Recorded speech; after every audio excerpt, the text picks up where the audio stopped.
Rama day और रिया day murder case 2020। आज की कहानी एक डबल मर्डर की है जो पूरी तरह से ब्लाइंड मर्डर केस था। इस कहानी में धोखा, प्यार, षड्यंत्र और भरोसे की मिली जुली तस्वीरें हैं। एक परिवार जिसमें सिर्फ दो लोग, माँ और बेटी। दोनों का एक दूसरे के अलावा और कोई नहीं था, लेकिन इन दोनों के जीवन में एक शख्स की एंट्री होती है और इनका जीवन पूरी तरह से बदल जाता है। उस अनजान शख्स को वे दोनों माँ बेटी अपना सब कुछ मान लेती हैं, लेकिन इस भरोसे का बहुत भयानक अंजाम होता है। पुलिस के लिए यह केस किसी चुनौती से कम नहीं था, लेकिन फिर भी पुलिस ने इस केस में बहुत चुस्ती फुर्ती दिखलाते हुए न सिर्फ इस केस को क्रैक किया, बल्कि आरोपी को भी पकड़ा गया। इस माँ बेटी की जिंदगी बहुत ऐश और मौज से भले ही गुजरी थी, लेकिन इन दोनों का अंत बहुत बुरा हुआ था। दोनों माँ बेटी बला की हसीन थीं। उनकी खूबसूरती के कारण उनके प्रति सभी आकर्षित हो जाते, लेकिन उनकी खूबसूरती उनके कुछ काम ना आई। तो कहानी को पूरा जानने के लिए वीडियो में एंड तक बने रहें, और अगर चैनल पर नए हैं तो चैनल को सब्सक्राइब करना ना भूलें। कहानी 2020 की है। 18 फरवरी 2020 की सुबह हल्दिया के पास झीगुर खली हुगली नदी का जो एक घाट है, वहाँ पर एकदम सुबह सुबह कुछ लोग जो अक्सर वहाँ मॉर्निंग वॉक करने जाते हैं, उन लोगों ने देखा कि जो घाट वाला एरिया था वहाँ पर दो जगह आग लगी हुई थी। पहली बार देखने पर ऐसा मालूम पड़ रहा था कि कोई कूड़े का ढेर होगा जिसे किसी ने जलाया है, लेकिन वहाँ पर इस तरह से कभी कूड़े का ढेर रखा नहीं जाता। वहाँ हमेशा साफ सफाई रहती थी। तो उन लोगों ने ये नोटिस किया कि शायद वो जलती हुई चीज़ कूड़े का ढेर नहीं बल्कि कुछ और ही है। और ऐसा सोचने का सबसे बड़ा कारण ये भी था कि उस जलने वाली चीज़ में से एक अजीब सी स्मेल भी आ रही थी, जो आम से कूड़े कचरे के जलने से नहीं आती है। तो जो लोग वहाँ मौजूद थे उन्हें कुछ शक होने लगा। वे लोग वहाँ करीब पहुँचे और जब उन्होंने बेहद पास से उस जलती हुई चीज़ को देखा तो वो लोग वाकई में घबरा गए, क्योंकि जो अलग अलग चीज़ें जल रही थीं वो असल में दो लाशें थीं। और वो जो दो लाशें थीं उनको देखकर ऐसा लग रहा था कि मुश्किल से उन दोनों को 15-20 मिनट पहले ही आग के हवाले किया गया है। उनमें से जो एक लाश थी वो लगभग पूरी तरह से जल चुकी थी और उसे देखकर मालूम करना मुश्किल हो रहा था कि वो बॉडी मेल की है या किसी फीमेल की। लेकिन जो दूसरी लाश थी वो अभी ठीक तरह से जली नहीं थी और उसे देखकर ये साफ तौर पर समझ आ रहा था कि वो एक फीमेल बॉडी है।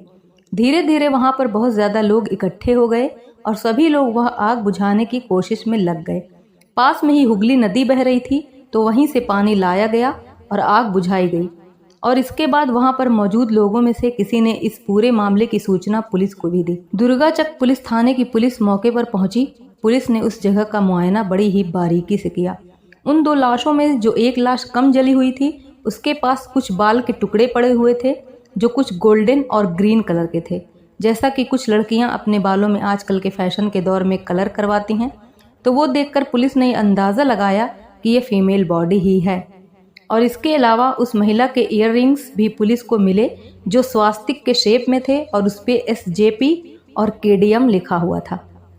तो कुछ बालों के टुकड़े और ये इयररिंग्स जिस पे लिखे थे ये शब्द, पुलिस के पास फौरी सुराग थे, जिससे पुलिस को इस मामले को सुलझाने में मदद मिलने वाली थी।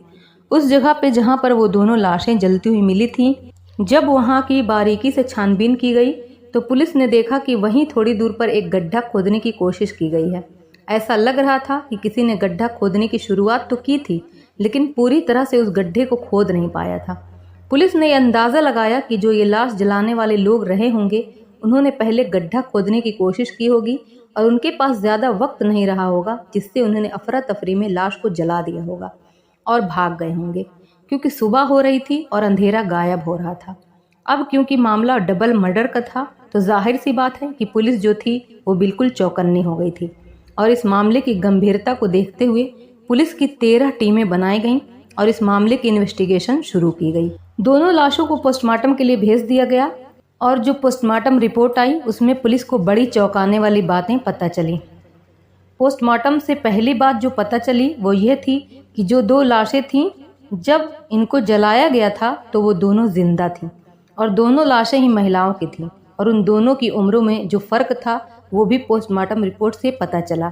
एक महिला की उम्र करीब 22 साल थी और जो अधिक जली हुई महिला की लाश थी उसकी उम्र तकरीबन 40-42 साल की थी।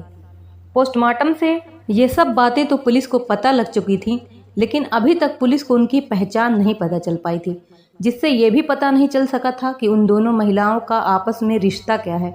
और अब पुलिस के सामने यही सबसे बड़ी चुनौती थी कि किस तरह से इन लाशों की पहचान की जाए। इसके लिए तमाम पुलिस ने ये दुर्गाचक थाने के आसपास जितने भी थाने हैं वहां उन थानों से संपर्क किया और ये पता लगाने की कोशिश की कि आसपास के किसी जिले या किसी थाने में ऐसी 2 महिलाओं की गुमशुदगी की रिपोर्ट दर्ज कराई गई है या नहीं।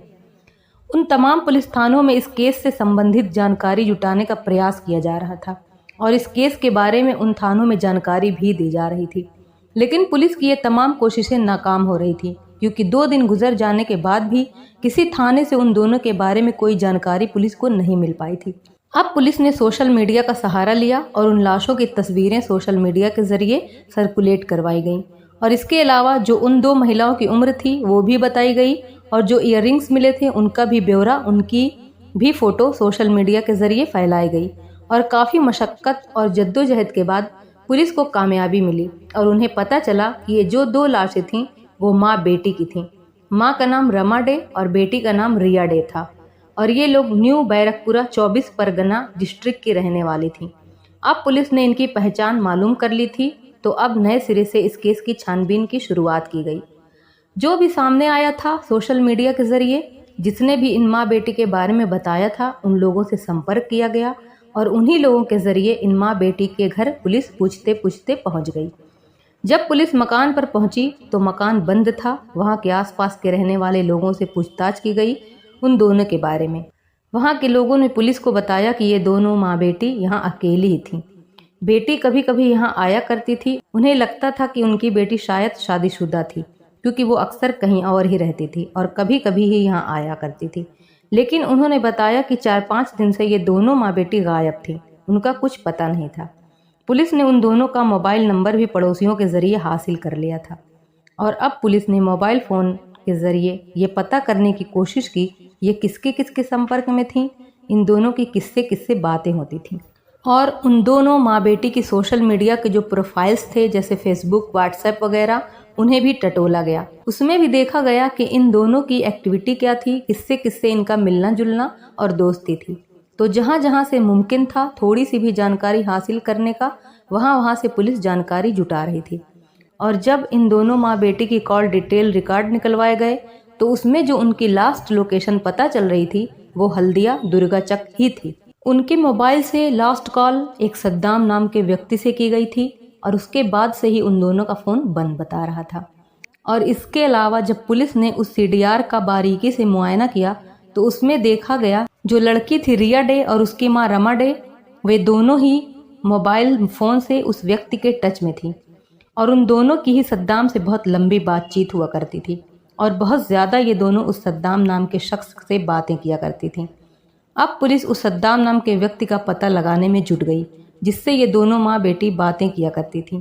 तब पता चला कि सद्दाम 29 साल का लड़का है और शादीशुदा है, पेशे से वो ठेकेदार है। और भी तफ्तीश के बाद पता चला कि जो बेटी थी यानी रिया डे वो सद्दाम के साथ लिव इन में रहती थी। अब सद्दाम को पकड़ा गया, उससे पूछताछ की गई। उसने अपनी और रिया डे की कहानी बतानी शुरू की। उसने पुलिस को बताया कि उसकी रिया डे से मुलाकात सोशल मीडिया के ज़रिए हुई थी।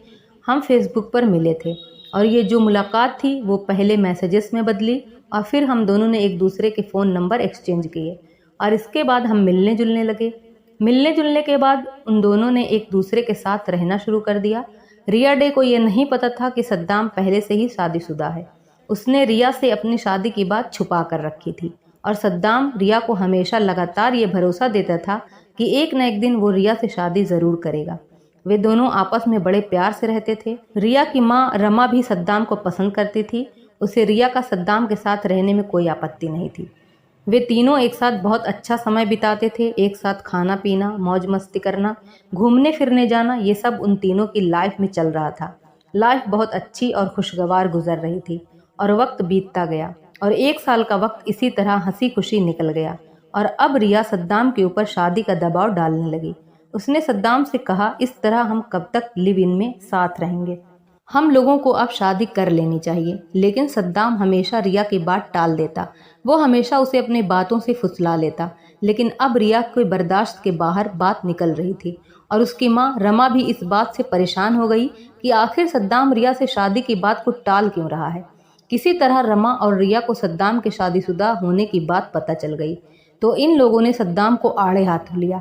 वे दोनों उसे धमकाने लगी कि तुमने हमारे साथ धोखा किया है, तुमने हमें अंधेरे में रखा, शादी का झांसा देकर तुमने हमारा इस्तेमाल किया है, हम तुम्हें नहीं छोड़ेंगे, तुम्हारी शिकायत हम पुलिस में करेंगे, तुम्हारे ऊपर मानसिक और शारीरिक शोषण का आरोप लगाएंगे, या तो तुम मुझसे शादी करो या फिर जेल की सलाखों के पीछे जाने के लिए तैयार हो जाओ।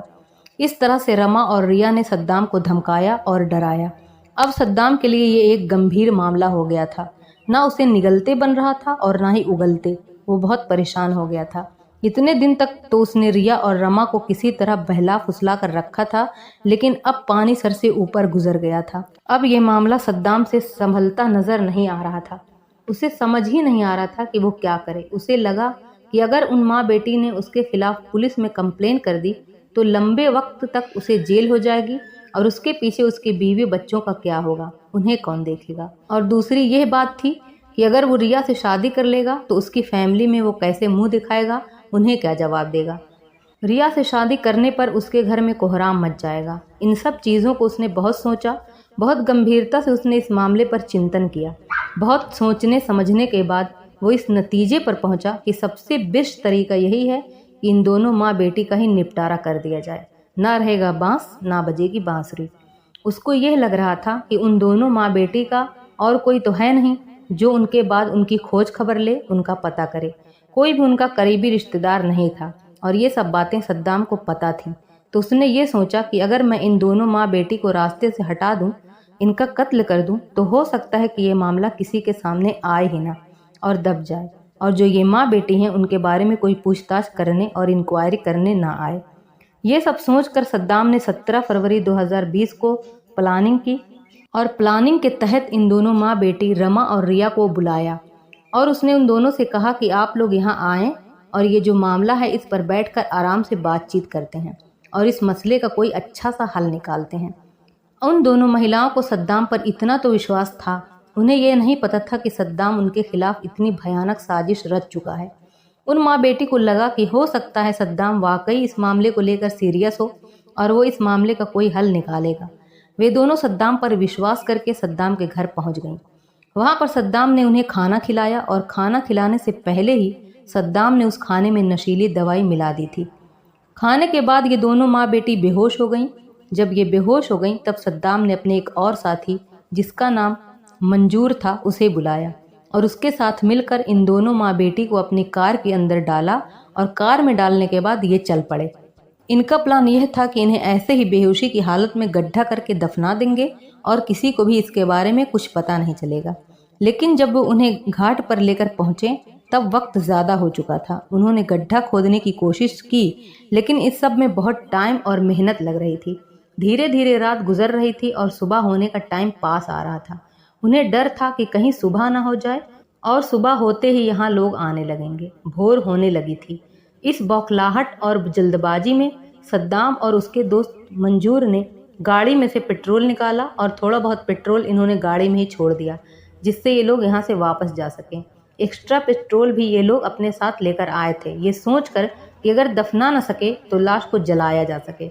अब इन दोनों ने उन दोनों माँ बेटी पर, जब वे सिर्फ बेहोश थीं और जिंदा ही थीं, उन पर पेट्रोल छिड़का और दोनों को आग लगा दी और ये दोनों मौके से भाग निकले। तो 18 फरवरी को ये दोनों लाश पुलिस को मिली थी और तकरीबन एक हफ्ते बाद ही पुलिस ने ये मामला सुलझा दिया था। सद्दाम और मंजूर को गिरफ्तार करके जेल भेज दिया गया। तो इस तरह कैसे मोहब्बत में फरेब खाए हुए एक माँ बेटी की जिंदा चिताएं जलाई गईं। उन्हें सद्दाम के घर जाते समय ये भनक तक नहीं थी कि उन्हें इस तरह मौत के घाट उतार दिया जाएगा। तो इस कहानी के बारे में आप अपनी राय कमेंट बॉक्स में ज़रूर बताएं। आपका एक कमेंट हमारे लिए बहुत ही महत्वपूर्ण है। ऐसे ही सत्य और आपराधिक घटनाओं को जानने के लिए हमारे चैनल क्राइम फाइल्स पर बने रहिए। मिलते हैं नेक्स्ट वीडियो में, तब तक अपना और अपने प्यारों का ख्याल रखें। जय हिंद।